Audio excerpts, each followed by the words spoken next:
So today, we're going to dig into a really interesting, kind of radical approach to mastering complex English writing. It all comes from a book that decided to tackle one of the biggest challenges for any language learner, like head on. Oh, you know that feeling, right?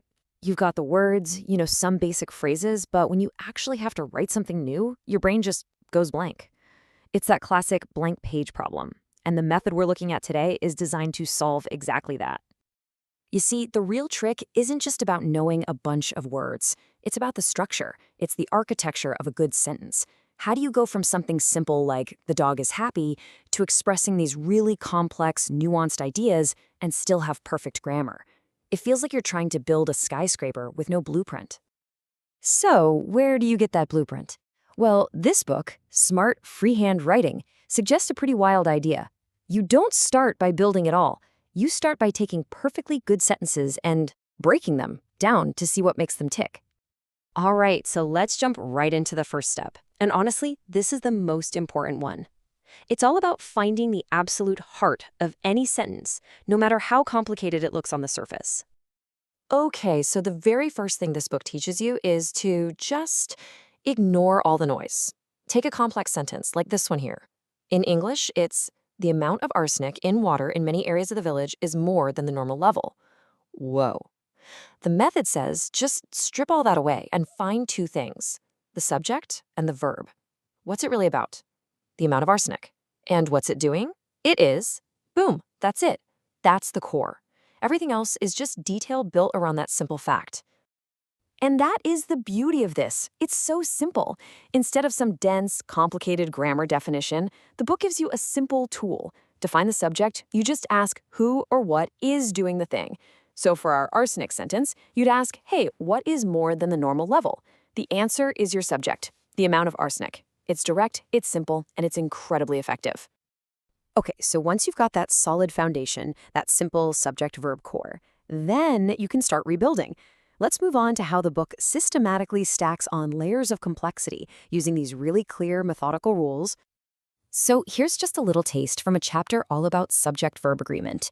Instead of just throwing 100 rules at you, it breaks them down into these easy-to-digest pieces. I mean, look at Rule 3. That's a classic mistake people make, right? But when you see it laid out this clearly, it stops being some confusing exception and just becomes a simple instruction. And then, to make it even easier, the book gives you these awesome shortcut tips. This table right here is a perfect example. It's like a mental cheat sheet. It turns these abstract rules into a simple visual guide. If you see as well as, you know your verb has to match the first subject. If you see neither nor, you look at the second one. It's a system that's designed to make grammar feel practical, not impossible. I love that the author included this quote because it really gets to the heart of the whole idea. The goal isn't to write a perfect sentence on your first try. The real learning happens when you take sentences apart, see why they worked or why they didn't, and actually understand the mechanics before you even try to build your own. Right, but the big question is, how does all this theory actually help you when you're staring at that blank page? This is where we get to the most powerful part of the whole method, what the book calls the real-life projects. So the book will just drop a full paragraph on you in your native language, in this case, Bengali. And looking at this, you're probably thinking, there is no way I can translate this into perfect, fluent English.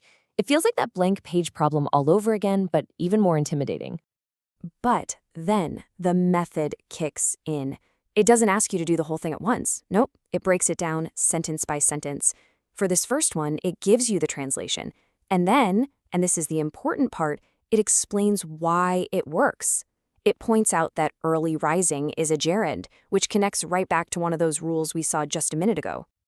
Now check out this next one. This kind of sentence is a total headache for translators. But instead of making you guess, the book gives you a clear, direct rule. If the original sentence has this kind of structure, the English version needs a relative pronoun, like who. It basically turns a confusing concept into a simple if this, then that instruction. And this is where it all really clicks into place. The Bengali sentence is about how daily activities can be performed. But wait, who's performing them? The sentence doesn't say. And the project shows you, boom, that is exactly when you need to use the passive voice. It stops being some abstract rule you memorized and becomes the perfect tool for a very specific job. So, what's the big picture here? What can we take away from this really unique method of learning how to write? Let's kind of wrap it all up. The whole idea behind this book is actually pretty simple. Writing isn't some magical talent you're born with. It's a system. It's like being an engineer or a chef. You have to understand your raw materials, your subjects, your verbs, your rules, and then you have to learn the blueprint for how they all fit together. And this method argues that the absolute best way to learn that blueprint is to take apart existing structures before you ever try to build your own. And that kind of leaves you with a bigger thought, doesn't it? I mean, this book's about language, but what if this idea applies to pretty much anything complex? Learning to code, figuring out how the stock market works, even mastering a new recipe. What if the most powerful way to learn isn't to build from scratch, but to find the core, deconstruct the complexity, and then, and only then, start to build?